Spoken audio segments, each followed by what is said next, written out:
안녕하세요. 반갑습니다. 이번 3000 비기에서도 영양만 듬뿍 가져가시기 바랍니다. 감사합니다. 새로운 챕터 18장입니다. 네트워크 레이어에 관련된 부분입니다. 네트워크 레이어는 일명 IP 레이어라고도 하는 것입니다. 네트워크 레이어에서의 메인 프로토콜이 IP 프로토콜이기 때문인 것입니다. 18의 1절 네트워크 레이어에서 제공되는 서비스에 관해서 알아보는 부분입니다. 여러 개의 네트워크가 구축되어 있는 것입니다. 스카이 리서치에 네트워크가 구축되어 있습니다. 앨리스가 근무하는 연구소의 네트워크 랜이 구축되어 있는 것입니다. 스타형으로 구축된 것입니다. 각각의 스테이션들은 허브에 연결된 형태입니다. 또 역시 밥이 근무하는 서점에도 랜이 구축되어 있는 것입니다. 허브를 이용해서 여러 개의 스테이션을 연결한 것입니다. 이러한 랜은 이더넷 방식으로 구축한 것입니다. TP 케이블이라고 한다면 비트레이트는 100MB/s일 것입니다. 또 다른 네트워크가 구축되어 있습니다. 스위치드 와이어드 에어리아 네트워크인 것입니다. 스위칭 장비들이 사용되어 있습니다. ATM 방식으로 구축된 와이드 에리아 네트워크, 비교적 넓은 범위를 커버하는 네트워크인 것입니다. 네트워크와 네트워크를 연결해야 할 것입니다. 네트워크와 네트워크를 연결하는 데 사용되는 스위칭 장비가 곧 라우터인 것입니다. 라우터를 이용해서 네트워크와 네트워크와 네트워크를 연결한 경우입니다. 네트워크 레이어는 스테이션에서 스테이션, 즉 컴퓨터에서 컴퓨터까지의 데이터를 델리버리하는 책임을 지고 있는 것입니다. 이에 반해서 데이터 링크 레이어에서는 노드에서 노드까지의 데이터의 델리버리를 책임지는 것입니다. 따라서 소스 어드레스는 앨리스의 컴퓨터에 부여된 IP 어드레스일 것입니다. 데스티네이션 어드레스는 밥의 컴퓨터에 부여되어 있는 IP 어드레스가 될 것입니다. IP 어드레스를 이용해서, 즉 IP 어드레스는 네트워크 레이어의 헤더에 기록된 것입니다. 네트워크 레이어를 이용해서 앨리스가 보내는 데이터가 밥에게 전달되는 것입니다. 여기서 하나 정의하고 넘어가도록 하겠습니다. 어플리케이션에서 생성된 데이터가 트랜스포트 레이어로 내려가면 여러 개의 세그먼트로 분할될 것입니다. 이 경우에 트랜스포트 레이어에서는 패킷이라는 용어를 쓰고 있는 것입니다. 트랜스포트 레이어에서 취급되는 처리되는 데이터의 단위, 패킷, 다시 네트워크 레이어로 전달될 것입니다. 네트워크 레이어에서 처리하는 데이터의 단위를 일명 데이터그램이라고 하는 것입니다. 데이터그램은 다시 데이터 링크 레이어로 전달될 것입니다. 데이터 링크 레이어에서는 앞부분에 헤더를 붙이고 뒷부분에 트레일러를 붙여서 프레임으로 만들 것입니다. 데이터 링크 레이어에서 처리되는 데이터의 기본 단위, 프레임인 것입니다. 피지컬 레이어로 전달되면 피지컬 레이어에서는 비트 단위로 처리할 것입니다. 피지컬 레이어에서는 각각의 비트에 해당하는 전기 신호로 변환해서 전송 매체를 통해서 다음 노드, 다음 라우터의 피지컬 레이어로 전달하는 것입니다. 정리하도록 하겠습니다. 트랜스포트 레이어에서의 데이터의 단위, 패킷, 네트워크 레이어에서의 데이터의 단위, 데이터그램, 패킷과 데이터그램 구분하지 않아도 되는 것입니다. 일반적으로 두 개의 계층에서는 패킷이라는 용어로 통일해서 쓰기도 하는 것입니다. 데이터 링크 레이어에서의 데이터는 항상 프레임이라는 용어를 쓰고 있는 것입니다. 피지컬 레이어에서의 데이터의 단위, 비트인 것입니다. 기억하시기 바랍니다. 패킷, 프레임, 비트 또는 패킷, 데이터그램, 프레임, 비트가 되는 것입니다. 피지컬 레이어에 도착한 전기 신호, 다시 디지털 데이터로 변환될 것입니다. 이탈 데이터로 변환한 다음 데이터 링크 계층으로 전달할 것입니다.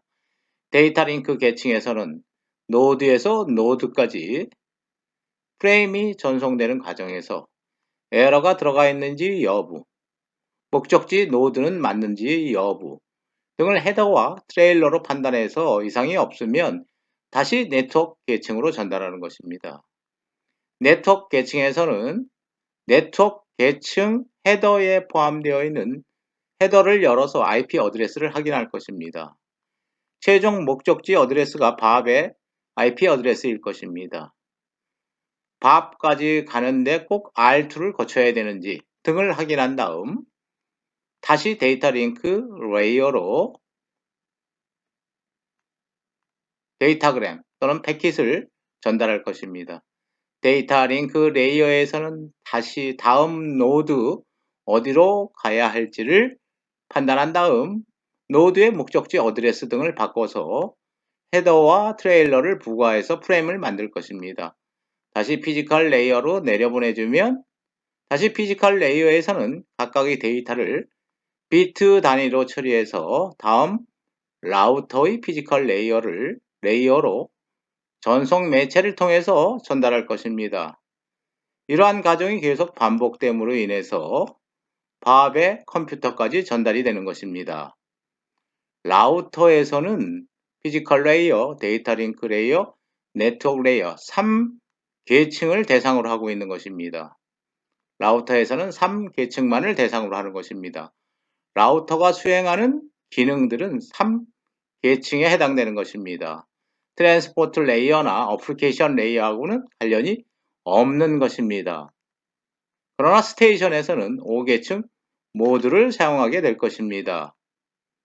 네트워크 계층을 통해서 데이터가 앨리스 컴퓨터로부터 밥의 컴퓨터까지 전송되는 과정을 살펴본 것입니다. 18회 1의 1절 패킷타이징에 관해서 알아보는 부분입니다. 패킷타이징은 네트워크 레이어의 기능인 것입니다. 또는 듀티, 임무인 것입니다. 네트워크 레이어의 첫 번째 기능 혹은 임무는 패킷으로 만든다는 것입니다. 소스 컴퓨터 쪽의 IP 레이어, 즉 네트워크 레이어에서는 패킷으로 만드는 것입니다. 그 패킷 안에는 트랜스포트 레이어로부터 전달받은 페이로드, 데이터가 포함될 것입니다. 트랜스포트 레이어로부터 전달된 페이로드 앞부분에 헤더를 붙이면 IP 레이어, 네트워크 레이어에서의 패킷이 되는 것입니다. 또는 데이터그램이라고 하는 것입니다. 목적지 컴퓨터의 네트워크 레이어에서는 데이터 링크 레이어로부터 전달받은 프레임에서 IP 헤더에 관련된 부분의 내용을 확인한 다음 IP 헤더를 제거할 것입니다. 제거해서 다시 트랜스포트 레이어로 전달하는 기능을 갖고 있는 것입니다. 네트워크 레이어의 하나의 듀티, 임무 또는 기능은 소스로부터 데스티네이션까지 데이터그램 또는 패킷의 이용 또는 변형 없이 소스로부터 데스티네이션 컴퓨터까지 데이터를, 페이로드를 전달하는 역할을 하고 있는 것입니다. 네트워크 레이어의 가장 주된 임무는 소스 컴퓨터로부터 데스티네이션 컴퓨터까지, 다시 말하면 end에서 end까지 데이터를 델리버리하는 책임을 지고 있는 것입니다. 18회 1의 2절 라우팅 앤 포워딩에 관해서 알아보는 부분입니다. 네트워크 레이어의 주된 임무 또는 주된 기능은 라우팅과 포워딩이라는 것입니다. 물론 첫 번째 기능도 있었던 것입니다. 패킷타이징과 더불어 중요한 기능 중에 하나인 것입니다. 라우팅 경로 배정인 것입니다. 포워딩은 배정된 경로로 패킷을 전송하는 것을 포워딩이라고 하는 것입니다. 네트워크 레이어의 두 번째 주요한 기능, 라우팅과 포워딩인 것입니다. 물론 라우팅과 포워딩은 직접적으로 관련되어 있는 것입니다. 배정된 경로에 따라서 패킷을 포워딩, 트랜스미션, 전송하기 때문에 그런 것입니다. 라우터에는 포워딩 테이블이 있는 것입니다. 후에는 라우팅 테이블로 발전할 것입니다. 포워딩 테이블이라는 관점에서 간략하게 설명하는 부분입니다. 포워딩 밸류가 있는 것입니다. 경로인 것입니다. A로 가는 패킷은 라우터에 1번 포트로 출력되어야 한다는 것입니다. 1번 포트로 B로 가는 패킷이 입력되고 있는 것입니다. 포워딩 테이블을 참조하는 것입니다. B로 가는 패킷인 경우에는 라우터에 2번 포트로 아웃풋 출력되어야 한다는 것입니다. 라우터에 B로 가는 패킷은 라우터의 2번 포트로 전송되는 것입니다. 포워딩 되는 것입니다. 라우팅과 포워딩, 네트워크 레이어의 또 다른 주요한 기능이다 라는 것입니다. 18회 1회 3절 네트워크 레이어에서 수행하는 기타 서비스에 관해서 간략하게 알아보는 부분입니다. 에러 컨트롤에 관련된 부분입니다. 네트워크 레이어에서 에러 컨트롤은 수행하고 있지 않는 것입니다. 다시 말해서 라우터에서 에러 컨트롤 수행하고 있지 않다는 것입니다. 상위 계층 트랜스포트 레이어에서 수행하고 있는 것입니다. 상위 계층 트랜스포트 레이어에서 여러분들이 지난 챕터에서 배웠던 체크썸을 이용해서 에러 디텍션을 하고 에러 디텍션을 기반으로 리트랜스미션, 즉 에러 컨트롤을 하고 있다는 것입니다. 중복적으로 라우터 또는 네트워크 레이어에서 에러 컨트롤은 하고 있지 않다는 것입니다. 전송 효율이 떨어지는 원인이 되기 때문에 중복으로 에러 컨트롤을 하고 있지 않는 것입니다. 네트워크 레이어의 메인 프로토콜은 IP입니다. 일부 기타 보조 프로토콜도 사용되고 있는 것입니다.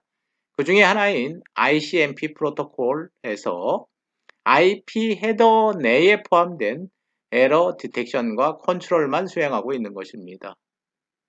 데이터 그 전체를 대상으로 에러 디텍션을 하고 있지는 않는 것입니다.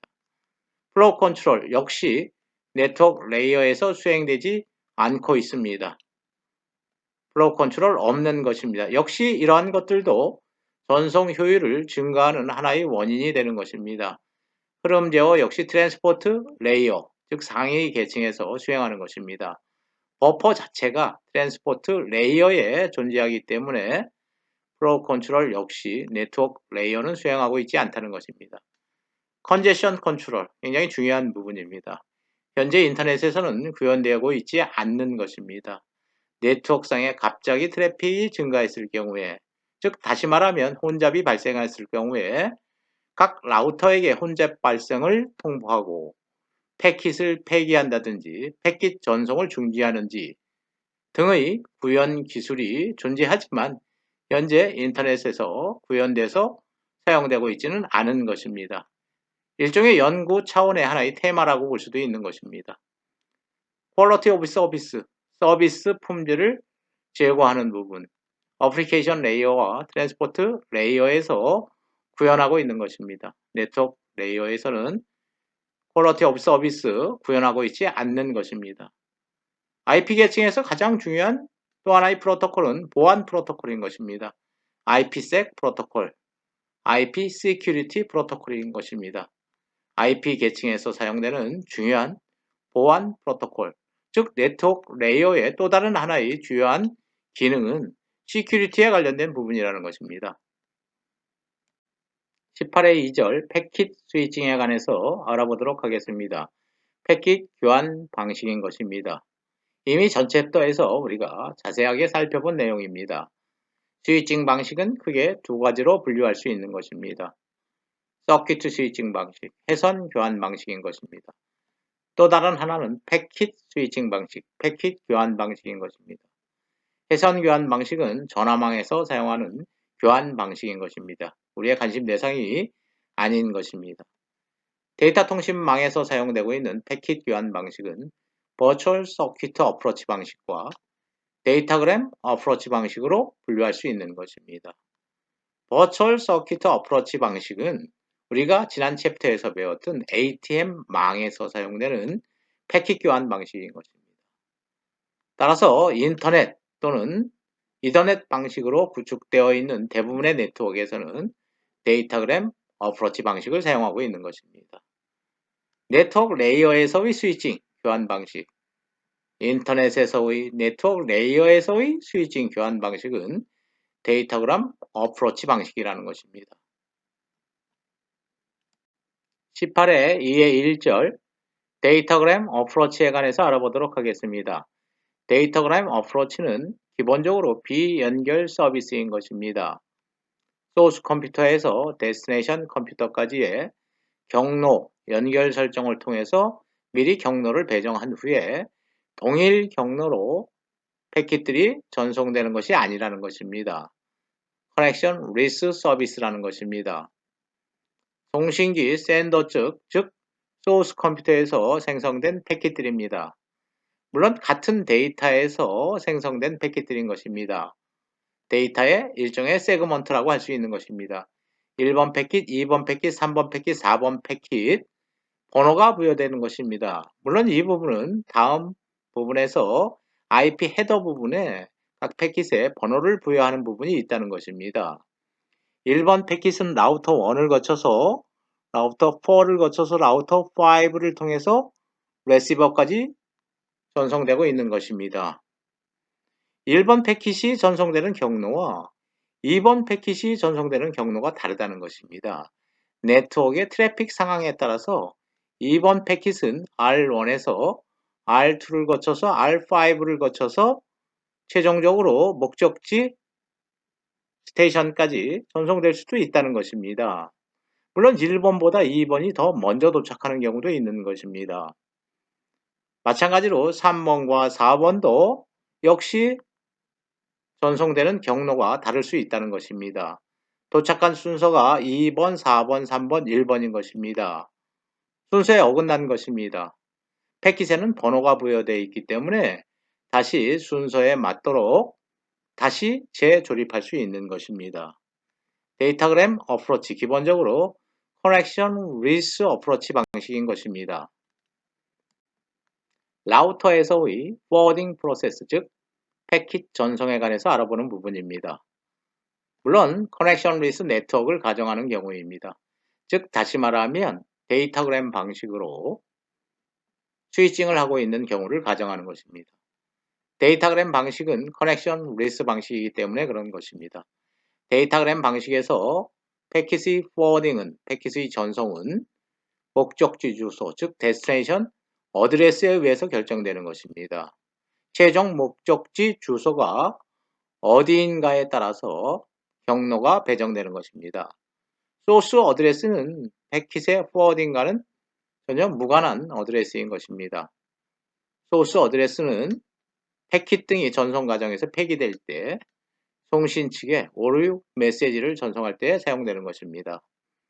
포워딩 테이블입니다. 라우터에 내장되어 있는 포워딩 테이블, 데스티네이션 어드레스가 있는 것입니다. 데스티네이션 어드레스에 의해서 경로가 배정되는 것입니다. 패킷입니다. 패킷에 데이터가 있습니다. 데스티네이션 어드레스, 물론 IP 어드레스일 것입니다. 소스 어드레스가 헤더에 포함되어 있을 것입니다. 데스티네이션 어드레스가 B일 경우에 2번 포트로 출력되어야 한다는 것입니다. 데스티네이션 어드레스가 B이기 때문에 라우터에 2번 포트로 출력되는 것입니다. 데스티네이션 어드레스에 의해서 패킷의 앞으로의 전송, 포워딩이 결정된다는 것입니다. 18의 2의 2절 버추얼 서킷 어프로치 방식에 관해서 알아보도록 하겠습니다. 데이터그램 어프로치 방식과는 달리 버추얼 서킷 어프로치 방식은 커넥션 방식인 것입니다. 커넥션 서비스인 것입니다. 연결 지향형 서비스인 것입니다. 버추얼 서킷 어프로치 방식은 ATM망에서 사용되는 일종의 교환 방식, 스위칭 방식인 것입니다. ATM망에서만 사용되는 방식인 것입니다. ATM망에서 사용되는 버추얼 서킷 어프로치 방식은 데이터그램 어프로치 방식과 서킷 스위칭 방식을 결합한 것이라고 볼 수 있는 것입니다. ATM망에서 패킷이 전달될 때 항상 미리 연결 설정을 하는 것입니다. 연결 설정을 통해서 미리 경로를 배정하는 것입니다. 따라서 하나의 데이터에서 발생한 패킷들 1, 2, 3, 4번 패킷은 순서대로 동일한 경로로 전송되는 것입니다. 이러한 패킷들은 ATM망에서 53바이트로 구성되는 셀일 것입니다. ATM망에서 사용되는 물론 라우터 표시가 되어 있지만 스위칭 장비, 교환기가 될 것입니다. ATM망에서만 사용되는 스위칭 방식, 버추얼 서킷 어프로치 방식인 것입니다. 라우터에서의 포워딩 프로세스를 알아보는 부분입니다. 물론 가상 회선 네트워크에서 사용되는 라우터인 것입니다. 다시 말하면 ATM망, 즉 ATM망에서는 가상 회선 방식으로 스위칭 방식이 수행되고 있는 것입니다. 따라서 ATM망에서 사용되는 라우터에서의 포워딩 프로세스를 알아보는 부분이라고 할 수 있는 것입니다. 라우터에는 역시 포워딩 테이블이 있을 것입니다. 포워딩 테이블에는 incoming, 입력에 관련된 부분, outgoing, 출력에 관련된 부분이 있는 것입니다. 입력 포트와 레이블을 의미하는 것입니다. 출력 포트와 레이블을 의미하는 것입니다. 소스 어드레스와 데스티네이션 어드레스가 있는 것입니다. 데이터가 전송되는 것입니다. 소스 어드레스에서 데스티네이션 어드레스까지, 컴퓨터에서 컴퓨터까지 데이터가 전송되고 있는 것입니다. 이러한 패킷의 레이블은 L1인 것입니다. 레이블 1인 패킷이 라우터의 1번 포트로 인커밍 입력되고 있는 것입니다. 이런 경우에는 2번 포트로 출력되어야 한다는 것입니다. 2번 포트로 outgoing 나가는데 레이블은 L2로 변화시켜야 된다는 것입니다. 소스 어드레스와 데스티네이션 어드레스는 바뀌지 않을 것입니다. 그렇지만 레이블은 L1에서 L2로 바뀔 것입니다. 여기서 말하는 L1과 L2는 여러분들이 전 챕터에서 ATM망 배울 때 Virtual Path Identifier 또는 Virtual Circuit Identifier, Virtual Channel Identifier에 관련된 레이블인 것입니다. 우리는 이 부분에 대해서 더 자세히 전 챕터에서 학습한 것입니다. Virtual Circuit 방식에서 forwarding, 즉 데이터의 전송은 패킷의 레이블에 의해서 결정된다는 것입니다. 소스 어드레스나 데스티네이션 어드레스와 관계없이 모든 패킷은 이미 경로가 결정되어 있기 때문인 것입니다. 그 경로에서 어떤 채널인지, 어떤 회선인지만 결정하면 되는 것입니다. 연결 지향 서비스에서의 데이터 트랜스포, 데이터 전송의 3단계, 연결을 미리 설정하는 것입니다. 경로가 이미 결정되는 것입니다. 그 경로에 따라서 데이터가 전송되면 되는 것입니다. 데이터 전송이 완료되면 연결은 해제될 것입니다. 버추얼 서킷 네트워크에서 리퀘스트 패킷을 전송하는 경우입니다. 요청 패킷인 것입니다. 포워딩 테이블을 완성하기 위한 테스트 패킷인 것입니다.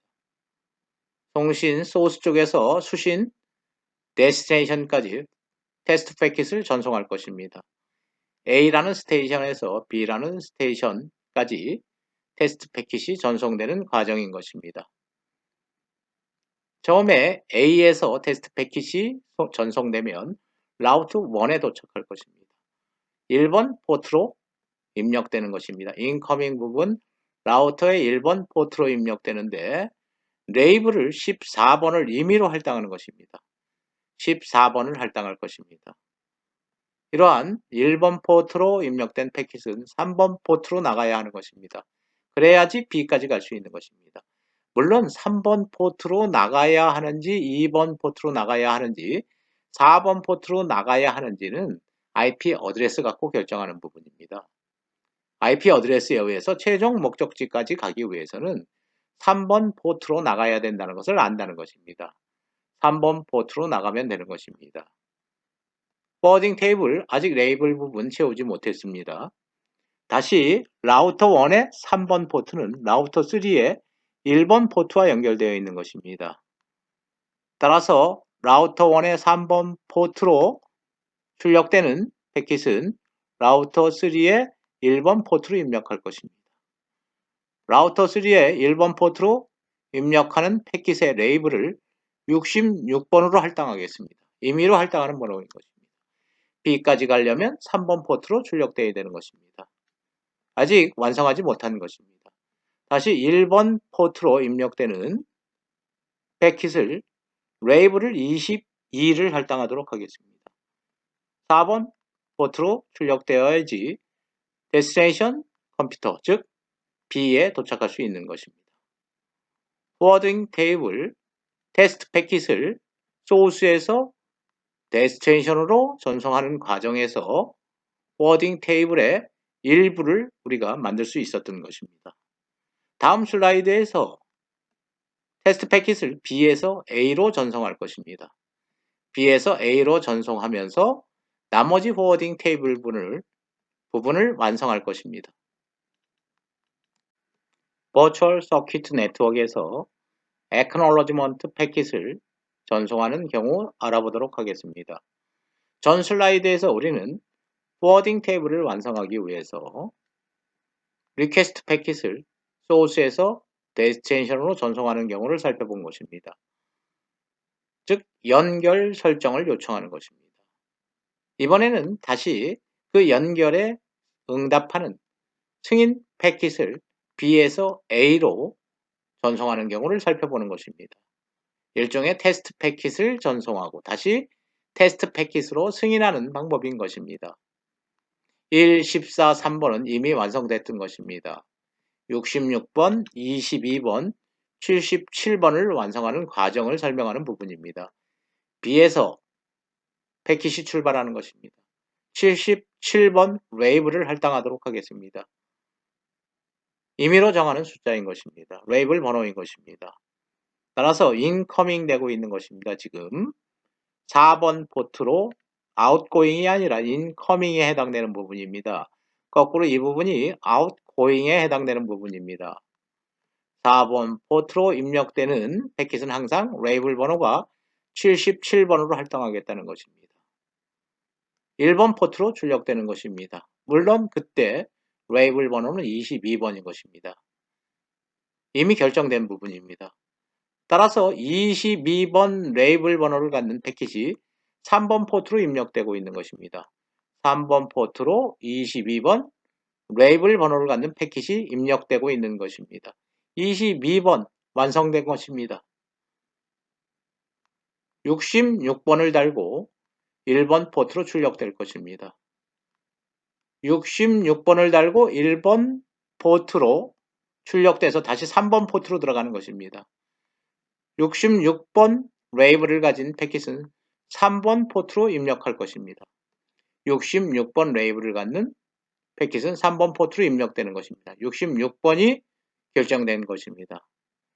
다시 14번이라는 레이블을 달고 1번 포트로 출력되는 경우입니다.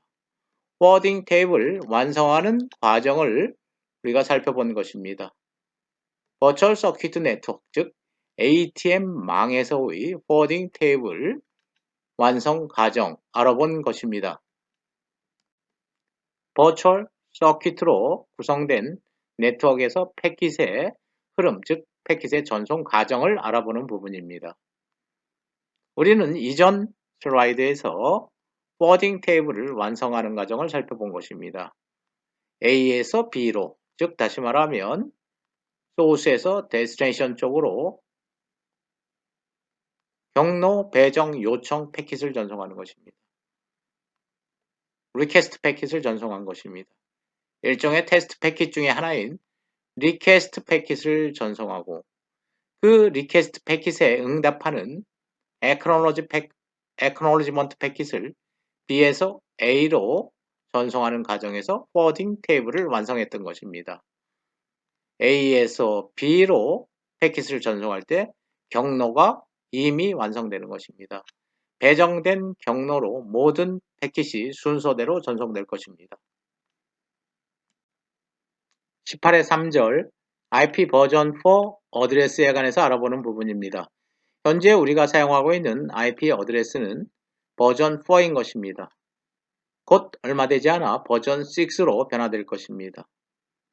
현재 사용되고 있는 버전 4의 IP 어드레스에 관해서 일반적인 내용 알아보는 부분입니다. 인터넷에서는 많은 디바이스들이 연결되어 있는 것입니다. 인터넷에서 연결되는 디바이스는 호스트, 즉 스테이션, 컴퓨터가 될 수도 있고 라우터와 같은 스위칭 장비가 될 수도 있는 것입니다. 그러면 거대한 인터넷에 연결되어 있는 호스트나 라우터 등을 구분하기 위한 뭔가의 아이덴티파이어, 식별자가 있어야 하는 것입니다.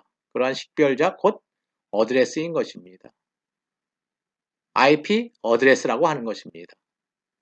IP 버전 4에서 어드레스는 32비트 어드레스 체계를 사용하고 있는 것입니다. 이러한 32비트 어드레스 중에 하나가 인터넷에 연결되어 있는 라우터 또는 컴퓨터 스테이션 호스트에 부여되는 것입니다. IP 어드레스는 호스트 또는 라우터 그 자체에 부여되는 어드레스가 아니라 호스트의 커넥션, 라우터의 커넥션, 라우터가 인터넷에 연결되어 있는 경우 그 라우터의 커넥션에 부여되는 주소라는 것입니다. 물론 개념이 그렇게 명쾌하게 구분되고 있지는 않는 것입니다. 여러분들은 그냥 호스트의 커넥션에 연결된 주소다. 호스트의 커넥션에 배정된 주소다. 라우터라는 스위칭 장비가 인터넷에 연결되어 있을 때 그 연결에 관련된 주소다 라고 꼭 생각할 필요는 없는 것입니다. 호스트나 라우터에 배정된 하나의 어드레스이다 라고 생각해도 무관한 것입니다. 18의 3의 1절 어드레스 스페이스 즉 어드레스 공간에 관해서 알아보는 부분입니다. IP 버전 4 어드레스는 유일한 것입니다. 전 세계적으로 통용되는 인터넷에서 통용되는 어드레스인 것입니다.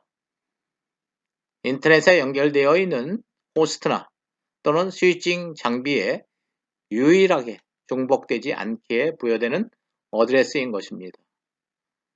어드레스 공간에 존재하는 IP 어드레스의 개수 계산해 보도록 하겠습니다. IP 버전 4에서는 4바이트의 어드레스 체계를 사용하고 있는 것입니다. 하나의 어드레스를 표현하는데 32비트를 사용하고 있는 것입니다. 따라서 만들 수 있는 IP 어드레스의 개수는 2의 32승계가 되는 것입니다. 계산하면 약 43억 개가 되는 것입니다.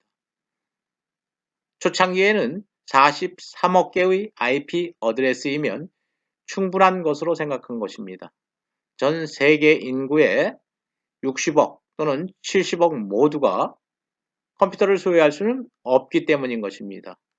43억 개면 충분한 것으로 생각하였으나 계속 용도가 증가하고 있는 것입니다.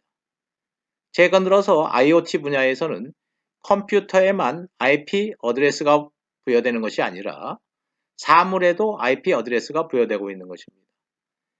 신호등에도 부여될 수 있는 것입니다. 가로등에도 부여될 수 있는 것입니다. 각각 방범용으로 설치되어 있는 CCTV에도 부여될 수 있는 것입니다. 경우에 따라서는 여러분들 신발에도 IP 어드레스가 부여될 수 있는 것입니다. 따라서 현재 일부 분야에서는 IP 버전 6에 해당하는 IP 어드레스를 사용하고 있는 것입니다. 우리가 다음 슬라이드에서 IP 버전 6에 관해서도 살펴볼 것입니다. 인터넷 네트워크 계층에서의 식별자, 아이덴티파이어는 IP 어드레스인 것입니다. 32비트 어드레스 체계인 것입니다.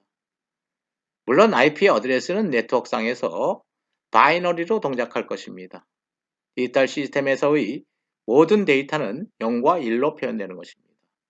그러나 이러한 바이너리 데이터는 우리 사람과 사람 사이의 통신에서는 굉장히 불편한 것입니다. 따라서 바이너리 노테이션 표기법을 사용하지 않고 더티 데시말 노테이션 방법, 10진수를 사용하는 방법이 사용되고 있는 것입니다. 경우에 따라서는 헥사데시말 노테이션, 16진수를 사용해서 IP 어드레스를 표기할 수도 있는 것입니다. 바이너리로 표현한 IP 어드레스인 것입니다. 각각의 바이트를 10진수로 변환한 경우입니다. 10진수와 10진수 간의 구분은 더트로 하고 있는 것입니다.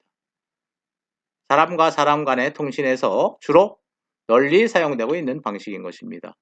128.11.3.31로 표기할 수 있다는 것입니다.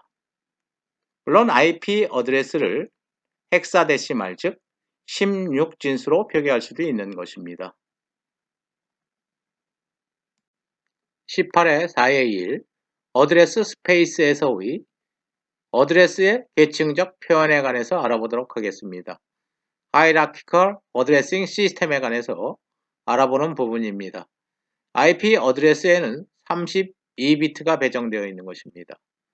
IP 어드레스를 크게 두 개의 필드로 나누어서 사용하도록 하겠습니다.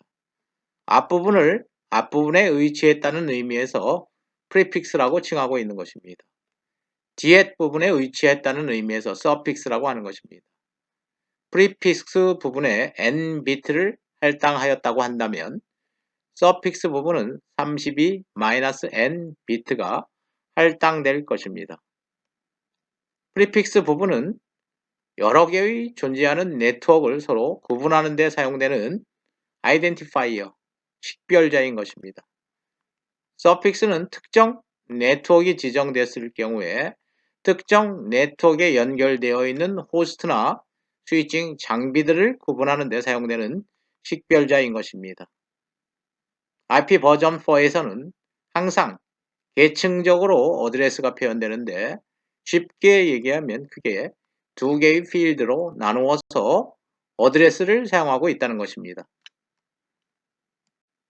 18의 3의 2절 클래스풀 어드레싱에 관해서 알아보도록 하겠습니다. IP 버전 4에서는 IP 어드레스를 크게 5개의 클래스로 나누어서 사용하고 있다는 것입니다. 전체 어드레스 공간을 5개의 클래스로 분류하는 것입니다. 클래스 A, 클래스 B, 클래스 C, 클래스 D, 클래스 E로 분류하는 것입니다. 전체 IP 어드레스 공간에서 각각의 클래스 어드레스가 차지하는 점유율, 클래스 A가 50% 차지하고 있는 것입니다. 클래스 B 25%입니다. 클래스 C, D, E 각각 12.5%, 6.25%, 6.25%를 점유하고 있는 것입니다. IP 어드레스에서 그 IP 어드레스가 클래스 A인지 B인지 또는 C, D, E인지를 구분하는 부분이 있어야 될 것입니다. 첫 번째 바이트에서 구분하는 룰을 정한 것입니다. 첫 번째 바이트에서 첫 번째 비트가 MSB가 0이면 클래스 A에 해당하는 IP 어드레스인 것입니다. 첫 번째 비트가 0이 아니고 1이고 두 번째 비트가 0이면 클래스 B가 되는 것입니다. 첫 번째 비트 1, 두 번째 비트가 1이고 세 번째 비트가 0이면 그 IP 어드레스는 클래스 C에 해당하는 IP 어드레스인 것입니다. 1110이면 클래스 D, 1111이면 클래스 E에 해당하는 IP 어드레스인 것입니다. 클래스 A에서의 프리픽스 부분은 1바이트가 할당된 것입니다. 나머지 3바이트가 서픽스에 해당하는 부분인 것입니다. 클래스 B에서의 프리픽스 부분은 2바이트, 클래스 C에서의 프리픽스 부분은 3바이트가 되는 것입니다. 클래스 D는 프리픽스와 서픽스로 나누어지지 않는 어드레스 체계인 것입니다. 클래스 E 역시 하나의 필드를 사용하는 어드레스 체계인 것입니다. 클래스 A인 경우에 첫 번째 바이트, 프리픽스에 해당하는 부분, 첫 번째 바이트를 살펴보도록 하겠습니다. 프리픽스는 1바이트로 설정되어 있는 것입니다. 그 중에서 첫 번째 비트는 0인 것입니다. 첫 번째 바이트 값만을 생각해 본다고 한다면 0, 0이 7번 나오는 것입니다. 0이 총 8번 나오는 것으로부터 시작해서 첫 번째 비트는 무조건 0이어야 하는 것입니다. 나머지 111, 11, 11, 즉 1이 7번 되는 데까지 존재할 것입니다. 10진수로 바꾸면 0에서 127번까지 존재하는 것입니다. IP 어드레스를 10진수로 변환해서 표기했을 때 첫 번째 10진수가 0에서 127 사이에 포함되어 있으면 그 IP 어드레스는 클래스 A의 어드레스라는 것을 알 수 있다는 것입니다. 클래스 B에서의 프리픽스 부분은 2바이트가 할당되어 있는 것입니다. 2바이트가 할당되어 있는 것입니다. 첫 번째 바이트만 동일하게 생각해 보도록 하겠습니다. 클래스 B에서의 첫 번째 바이트 1, 0, 나머지 6개가 다 0인 경우로부터 시작해서 1, 0, 나머지 6개가 다 1인 경우, 여러분들이 10진수로 변환해 보면 128에서 191까지의 값을 갖는 것입니다. 즉 IP 어드레스의 첫 번째 바이트를 10진수로 바꿨을 때 그 값이 128에서 191 사이에 있으면 그 IP 어드레스는 그래서 B가 되는 것입니다. 마찬가지 경우입니다. 그래서 C인 경우에 3개의 비트는 항상 고정된 110인 것입니다. 나머지 5개의 비트가 0인 경우로부터 시작해서 나머지 5개가 1인 경우까지 10진수로 변환해 보면 그래서 C인 경우에 192에서 223 사이에 포함된다는 것입니다. 첫 번째 바이트를 10진수로 바꾼 것이 192에서 223에 해당하면 그래서 C에 해당하는 어드레스가 되는 것입니다. 그래서 D, E 첫 번째 바이트만을 생각하면 각각 224에서 239, 240에서 255까지 포함되면 클래스 E, 클래스 D가 되는 것입니다. 10진수로 표기한 IP 어드레스에서 첫 번째 숫자만을 알면 어떤 클래스에 해당하는 IP 어드레스인지 알 수 있다는 것입니다. 클래스 D는 용도가 멀티캐스트 어드레스인 것입니다. 멀티캐스트는 1대 다 통신인 것입니다. 소스가 한 개이고 데스티네이션이 여러 개인 경우 멀티캐스팅을 할 때 사용하는 어드레스인 것입니다. 클래스 E는 미래의 이용을 이용해서 예약해 놓은 것입니다. 사용되지 않고 있는 것입니다. 그렇지만 클래스 E가 점유하는 비율은 전체 비율에서 6.25%에 불과한 것입니다. 클래스 A에서의 블록에 관해서 알아보도록 하겠습니다. 클래스 A에서는 네트워크를 구분하기 위해서, 즉 다시 말하면 블록을 구분하기 위해서 1바이트를 할당하고 있는 것입니다. 1바이트에서 첫 번째 비트는 0으로 고정된 것입니다. 따라서 0으로부터 시작해서 0, 11111까지 존재할 수 있는 개수는 128개인 것입니다. 0번에서 127번까지인 것입니다. 즉 다시 말하면 128개의 블록, 다시 말하면 128개의 네트워크 중에 하나를 지정할 수 있다는 것입니다. 첫 번째는 네트워크의 번호인 것입니다. 블록의 번호인 것입니다. 0번, 1번, 127번. 0에서 127까지 표현할 수 있기 때문에 그런 것입니다. 각각의 네트워크에 연결되어 있는 호스트들을 구분하는 어드레스는 0.0.0에서 255.255.255까지입니다. 모든 24비트가 0인 부분에서 24비트가 다 1인 부분까지입니다.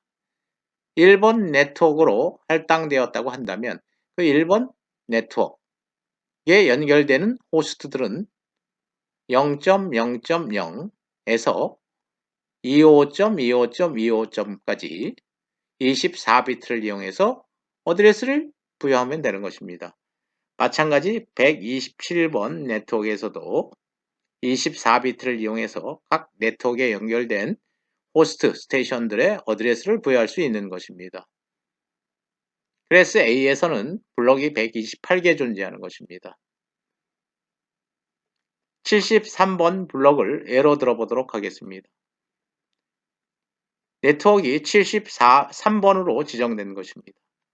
이 네트워크에 연결된 많은 호스트들이 있을 것입니다. 물론 스위칭 장비도 있을 것입니다. 각각의 호스트나 스위칭 장비에 IP 어드레스가 부여될 것입니다. 첫 번째, 네트워크 이름 그 자체가 73번인 것입니다. 73번 네트워크, 73번 블록에서의 첫 번째 스테이션, 두 번째 스테이션. 각각 어드레스가 부여되는 것입니다. 물론 73.25.25.254까지 255까지 부여될 수 있는 것입니다. 그렇지만 73번 블록에서의 첫 번째 어드레스 73.0.0.0이라는 어드레스는 네트워크 그 자체를 지정하는 IP 어드레스가 되는 것입니다. 첫 번째 어드레스는 그 네트워크에 부여되는 어드레스인 것입니다. 마지막 어드레스 73. 각 블록에서의 255.255.255 마지막 IP 어드레스는 특별 용도로 놔두는 것입니다. 73번 네트워크에서 필요에 따라서 특별 용도로 사용하는 어드레스가 되는 것입니다. 73번 블록 우리가 예를 들었습니다. 네트워크의 0번 네트워크의 경우에도 동일한 부분일 것입니다. 127번 블록, 즉 다시 말하면 127번으로 할당된 네트워크에서도 첫 번째 어드레스, 네트워크 어드레스, 마지막 어드레스, 스페셜 어드레스로 부여하고 나머지 부분의 어드레스를 이용해서 네트워크에 연결된 스테이션, 호스트나 스위칭 장비를 구분하면 될 것입니다. 클래스 A의 IP 어드레스인 경우에 프리픽스 부분이 1바이트입니다. 나머지 3바이트, 즉 24비트가 각 네트워크에 연결되어 있는 호스트에 부여될 수 있는 IP 어드레스가 되는 것입니다. 총 2의 24승계의 어드레스를 사용할 수 있다는 것입니다. 총 2의 24승계의 어드레스. 네트워크에 연결되어 있는 호스트가 최대 단, 10, 100, 1000, 만, 10만, 100만, 1000만 1678만 개의 호스트들이 연결되어 있는 네트워크에 IP 어드레스를 부여할 수 있다는 것입니다. 지구상에서 운영되고 있는 네트워크 중에서 하나의 단일 네트워크에 1678만 개의 호스트가 연결되는 대형 네트워크는 존재하지 않는 것입니다.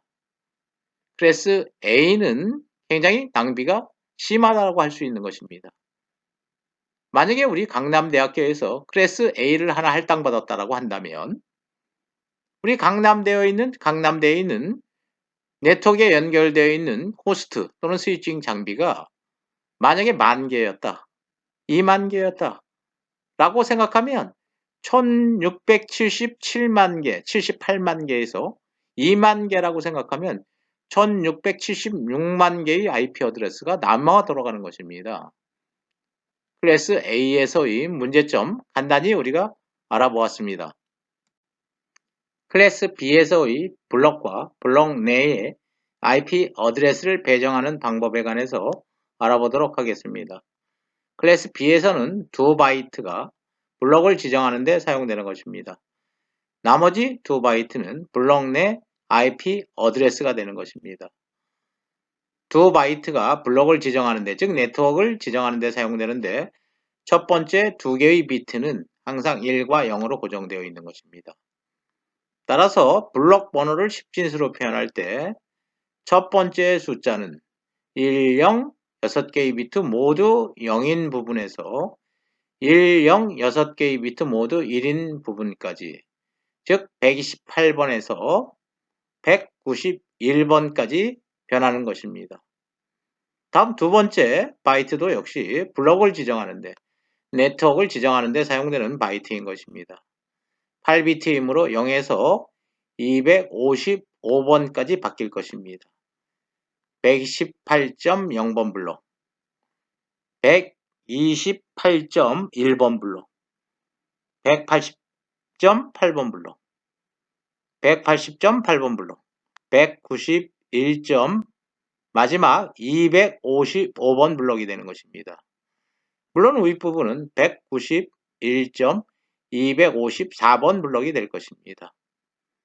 16비트를 이용해서 블록을 지정하는 방법. 총 블록의 개수는 2비트가 고정되어 있으므로 14비트를 사용하는 경우입니다. 그래서 2의 14승 16384개의 블록이 되는 것입니다.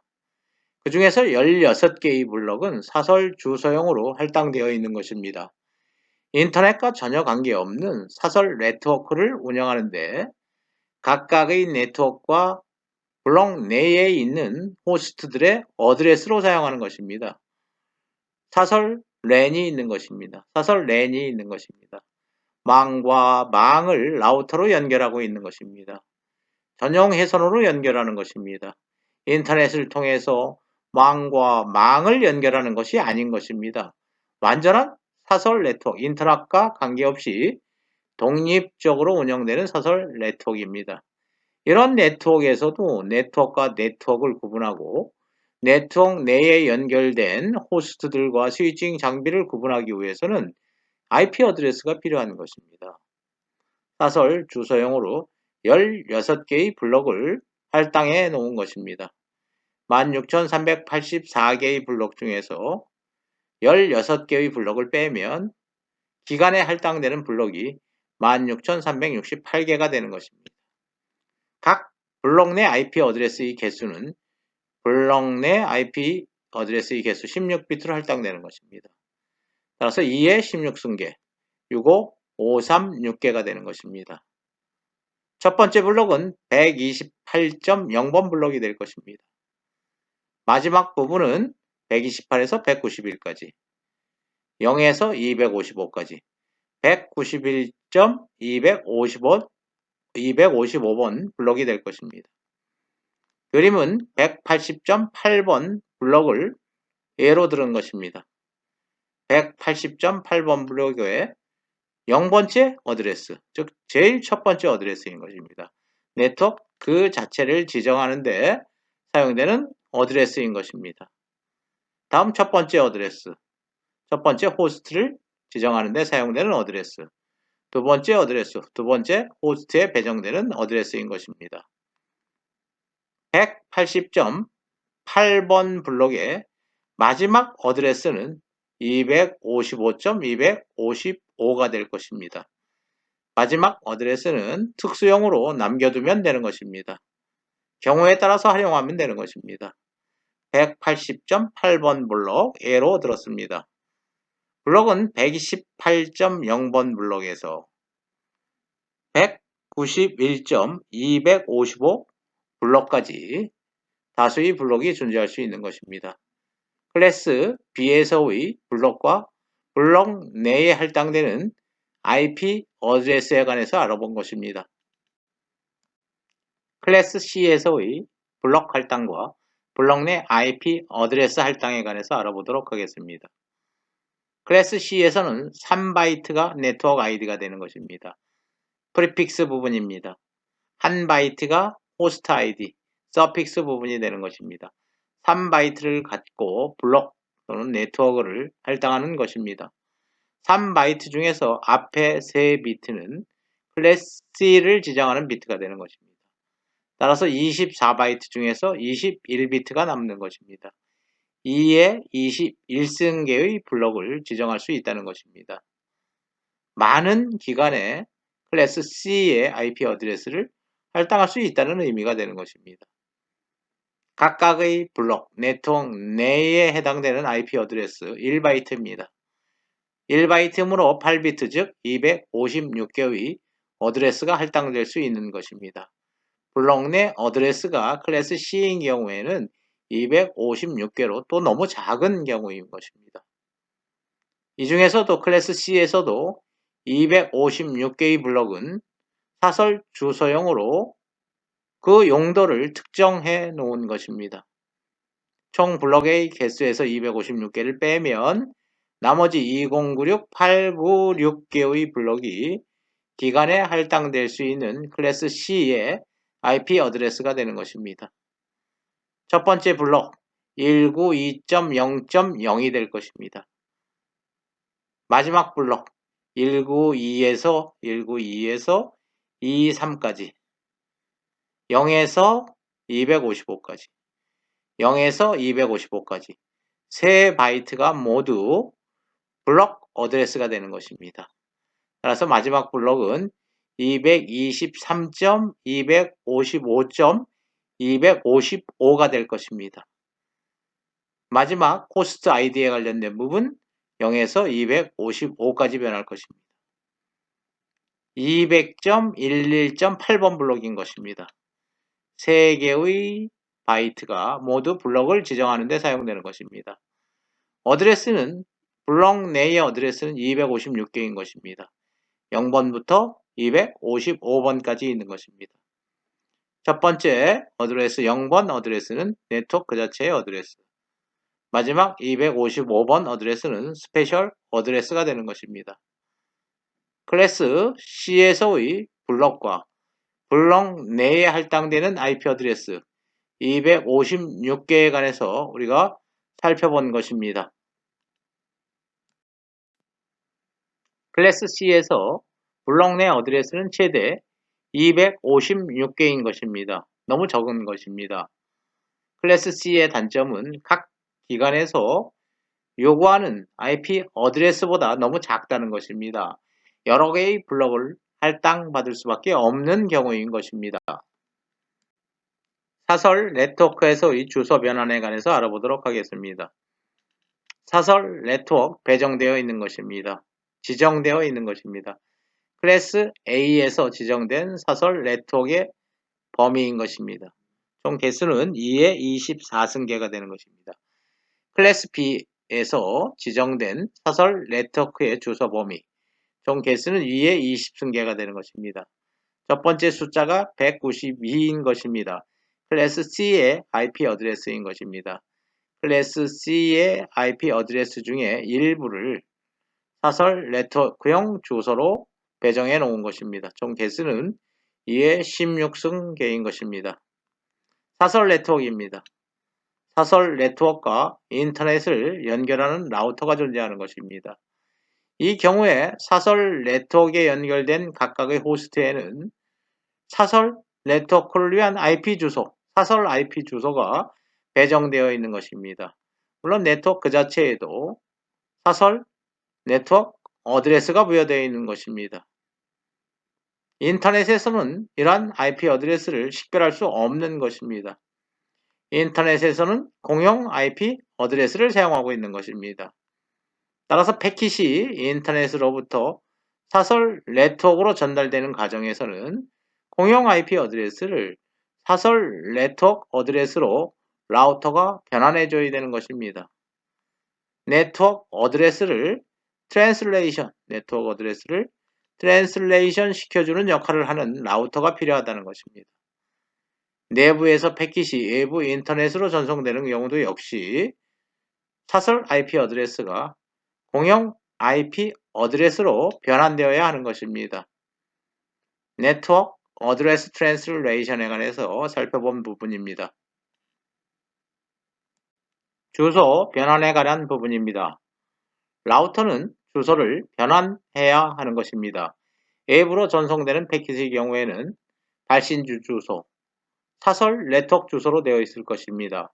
인터넷에서는 이러한 발신지 주소를 인지할 수 없는 것입니다. 따라서 발신지 주소를 글로벌 어드레스로 변환해 줘야 하는 것입니다. 라우터 내부로 패킷이 전송되는 경우에는 데스티네이션 어드레스, 인터넷에서 전송되어 오는 과정에서 데스티네이션 어드레스를 글로벌 어드레스로 사용했을 것입니다. 다시 라우터에서 사설 네트워크에 특정 호스트를 지정하는 사설 어드레스로 변환해 줘야 하는 것입니다. 어드레스 트랜슬레이션에 관련된 그림입니다. 패킷이 사설 네트워크에서 인터넷으로 전송되는 경우를 먼저 살펴보도록 하겠습니다. 사설 네트워크에서 인터넷으로 전송되는 경우이므로 사설 네트워크에서 생성된 패킷의 소스 어드레스 부분은 사설 어드레스가 할당되어 있을 것입니다. 물론 데스티네이션 어드레스는 인터넷에서 사용되는 글로벌 어드레스가 부여되어 있을 것입니다. 이러한 소스 어드레스는 인터넷상에서 인지할 수 없는 어드레스가 되는 것입니다. 따라서 사설 네트워크에서 외부 인터넷망으로 패킷이 전송되는 과정에서는 라우터에서 이러한 소스 어드레스를